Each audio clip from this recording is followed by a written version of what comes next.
வணக்கம். இந்த சேனலை இதுவரை சப்ஸ்கிரைப் பண்ணாதவங்க மட்டும் சப்ஸ்கிரைப் பண்ணுங்கள். பக்கத்தில் இருக்கிற பெல் ஐக்கானை கிளிக் பண்ணுங்கள். பிடிச்சிருந்தானா லைக் பண்ணுங்கள், ஷேர் பண்ணுங்கள், கமெண்ட் பண்ணுங்கள். நன்றி, வணக்கம்.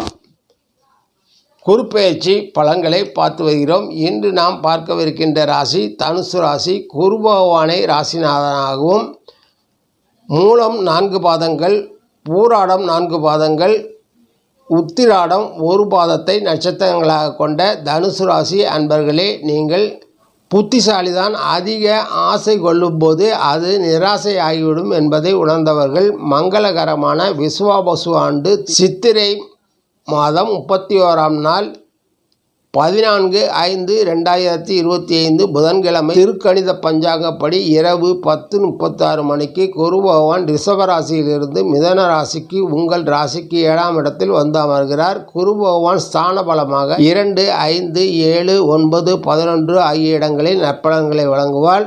அந்த வகையில் 7ஆம் இடத்தில் அமர்ந்திருப்பது சிறப்பு. அவர் பார்வைப்படும் இடங்கள் யாவும் வலுப்பெற்று அந்த இடங்களும் நற்பலன்களை சற்று அதிகமாகவே வழங்குவார். அந்த வகையில் உங்கள் ராசிக்கு 5ஆம் பார்வையாக 11ஆம் இடமான லாபஸ்தானத்தையும், 7ஆம் பார்வையாக உங்கள் ராசியையும், 9ஆம் பார்வையாக உங்கள் ராசிக்கு உபஜயஸ்தானத்தையும் பார்க்கவிருக்கிறார்.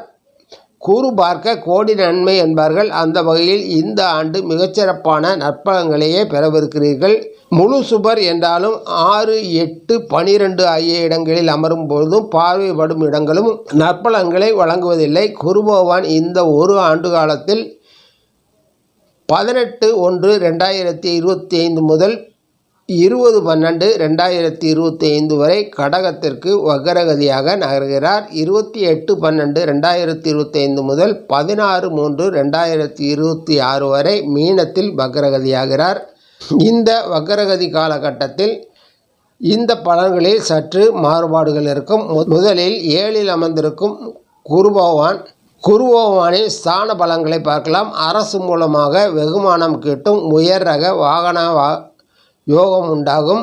கல்வியில் நல்ல முன்னேற்றம் ஏற்படும். அதிகமான பணத்தை சேகரிக்க முடியும். ஒரு நல்ல குறிக்கோளுக்காக புண்ணிய தல பயணங்களை மேற்கொள்வீர்கள். வியாபாரம் சம்பந்தமாக வெளிநாட்டு பயணம் ஏற்படும். நல்ல குழந்தை பிறக்கும். ஆடை ஆபரண சேர்க்கை உண்டாகும். பிடித்தமான சுவையான உணவுகள் கிடைக்கும். தன் இனிய சொல்லாற்றால் எல்லோரையும் கவருவீர்கள்.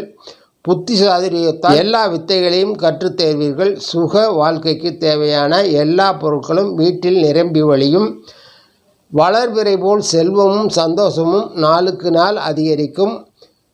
7இல் குரு பகவான் நற்பலன்கள் மட்டுமே வழங்குவார்.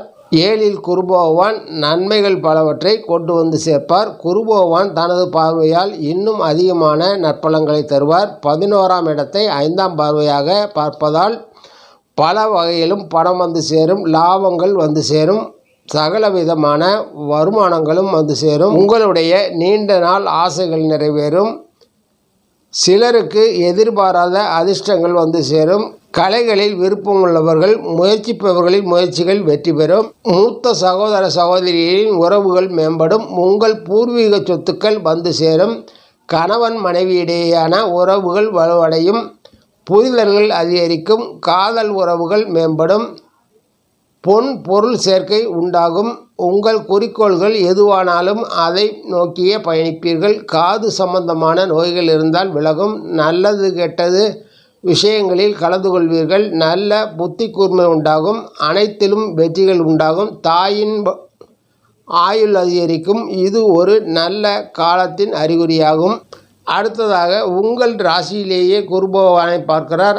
அதன் பலன்களை பார்க்கலாம். உங்கள் உடல் ஒளிவரும். தேக திடம் பெற்று ஆரோக்கியம் மேலோங்கும். நிம்மதி சந்தோஷம் அதிகரிக்கும். அறிவு சுடர் ஏற்படும். உங்கள் பகுதியில் நீங்கள் உங்கள் செயலால் பிரபலமடைவீர்கள். உங்கள் கௌரவம் உயரும். வேலை செய்யும் இடத்திலும் அரசியல்வாதிகளும் கௌரவமான பதவிகளை பெறுவார்கள். செயல்திறன் அதிகரிக்கும். சுயமரியாதை கூடும். கர்வம் உண்டாகும். மனதில் அமைதியும் சாந்தமும் உண்டாகும். கல்வியில் சிறந்து விளங்குவீர்கள். மனதில் மற்றவர்கள் மேல் இருந்து வந்த வருத்தம் அதிருப்தி நீங்கும்.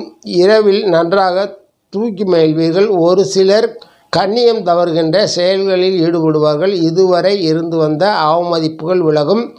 குரு பகவான் உபஜயஸ்தானத்தை பார்ப்பதால் இளைய சகோதர சகோதரிகளின் உறவுகள் பலப்படும். உங்களுடைய தைரியம் வீரியம் அதிகரிக்கும். உடல் பலம் கூடும். காது பாதங்கள் கால்களில் ஒரு சிலருக்கு ஏற்பட்டிருந்த நோய்கள் அகலும். பூர்வீக சொத்தில் பாகப்பிரிவினை வெற்றிகரமாக முடிவடையும். நெருங்கிய உறவினர்களுடன் உங்கள் உறவை பலப்படுத்திக் கொள்வீர்கள்.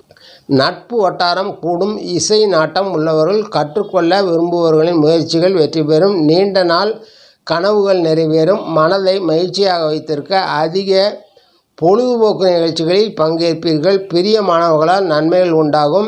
நல்ல வேலையாட்கள் வாகன யோகம் உண்டாகும். கோபம் அதிகரிக்கும். கடுஞ்சொற்களை பயன்படுத்துவதை தவிர்க்க வேண்டும். அலைச்சல் அதிகரிக்கும். செயல்திறன் மேம்படும். இது குரு பேச்சு பலன்கள் மட்டுமே. முழுமையான பலன்களை மற்ற கோள்களின் அமைவை பொறுத்து மாறுபாடு இருக்கும். குரு பகவான் துதியை கேளுங்கள்.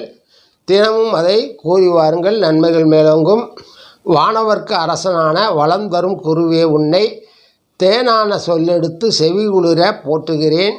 காணாத இன்பம் யாவும் காண நீ வழிவகுப்பு. மீனமும் தனுசும் உந்தன் மேலான சொந்த வீடாம்.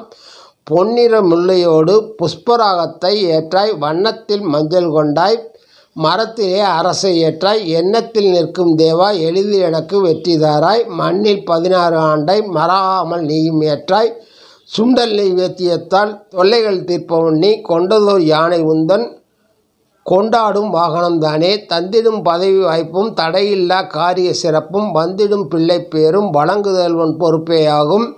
பொருளோடு கல்வியும் தந்து போற்றிடும் வாழ்வை தந்து வருங்காலம் அனைத்தும் செல்வம் வரும் காலமாக்கி பெருமைகள் வழங்க வேண்டும். பேரருள் கூட்ட வேண்டும். அருள்மிகு குருவே, உன்னை அடிபணிந்து வணங்குகிறேனே. வருடம் ஒரு ராசி வீதம் வட்டமாய் சுழன்று வந்தே வருகின்ற பலனை நாங்கள் தங்கமாய் ஏற்றுக்கொள்வோம். வருகின்ற நாட்கள் எல்லாம் வசந்தமாய் மாறுவதற்கே அருள் தரும் உனது பார்வை அனுதினம் எனக்கு வேண்டும். குருவே, நீ பார்த்தால் போதும் கோடி நன்மைகள் வந்து சேரும். திருவருள் இணைந்தால் வாழ்வில் திருமணம் வந்து சேரும். பொருள் வகை பெருகும் நாளை பொன்னான வாழ்வும் வந்து சேரும். அருள் தர வேண்டி உன்னை அனுதினமும் துதிக்கின்றேனே. நன்றி, வணக்கம். மீண்டும் சந்திப்போம். குரு பிரம்மா குரு விஷ்ணு குருவே நமக. குரு பிரம்மா குரு விஷ்ணு குருவே நமக. குரு பிரம்மா குரு விஷ்ணு குருவே நமக. குரு பிரம்மா குரு விஷ்ணு குருவே நமக. குரு பிரம்மா குரு விஷ்ணு குருவே நமக. குரு பிரம்மா குரு விஷ்ணு குருவே நமக. குரு பிரம்மா குரு விஷ்ணு குருவே நமக. குரு பிரம்மா குரு விஷ்ணு குருவே நமக. குரு பிரம்மா குரு விஷ்ணு குருவே நமக. குரு பிரம்மா குரு விஷ்ணு குருவே நமக. குரு பிரம்மா குரு விஷ்ணு குருவே நமக. குரு பிரம்மா குரு விஷ்ணு குருவே நமக. குரு பிரம்மா குரு விஷ்ணு குருவே நமக.